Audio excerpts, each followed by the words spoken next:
1950s, the Cariboo Trail is a fairly half-baked, routine western starring the great Randolph Scott. He's Jim Redfern, nice name, nice man, a Montana cattleman looking to find the perfect grazing land for his herd in Canada, traveling via the Cariboo Trail. Along for the ride is Mike Bill Williams of the Adventures of Kit Carson TV fame, a cowboy who's looking for gold, and Cook Long, played by Lee Tong-Foo. Before long, though, they hit trouble in the town of Carson Creek. After clashing horns with the town boss, Frank Walsh, Victor Jory, he owns and controls the whole town and is a requisite, conniving, sleazy screen villain. After losing his cattle to a Walsh-organized stampede in which Frank loses an arm, Jim seeks solace in the friendly and charming gaze of local saloon owner Cariboo, Frances Harrison. She's the only property owner not owned by Marshall in this flea-bit town. Strongly independent, she doesn't scare easily. With an angry, embittered Frank on the sidelines, a broke Jim and Lee take up panhandling with the old-timer Grizzly, George Gabby Hayes, in his last screen outing. After some customary Indian attacks, Jim strikes gold and buys into a cattle outfit. This only makes Frank Walsh more jealous and sees him hiring the bitter Mike as his new gunman.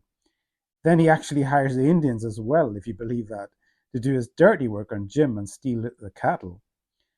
After this, we have a final shootout and some redemption to play out. But that's pretty much your Cariboo Trail in rather a large nutshell, I guess. Scott deserves better than this tiresome, needlessly drawn-out tale affords him.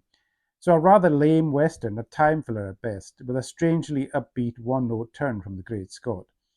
In fact, the western is quite comedic on the whole, with the guys escaping a scalping by way of Grizzly's buckarooing mule, knocking out a pile of vengeful Indians. This western has such a mechanical join-the-dots script and thinly plotted story that it could easily have made a half-hour TV western episode instead. There's a laughably bad fight scene, some amateurish shootouts where the hired guns grimace in pain before they're even shot, and a general cack-handedness about the proceedings that left me groaning in my chair at times. It has some lovely scenery, I'll give it that, but cut between shots of all too obvious studio sets which dilute the impact. Of the cast, while Victor Jory as our villain has to be one of the least effective I have seen, laughably unthreatening and cowardly to boot, a big minus for the movie.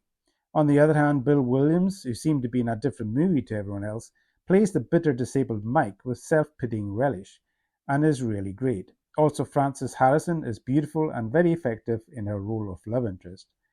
And the great Gabby Hayes does a good job with a meagre script in sadly his final role. So even with Scott's usual charm and charisma, he can't save this western. With formulaic dialogue and lacking in energy or drama, this was a struggle at times. I give the Cariboo Trail 5.7 stars out of 10.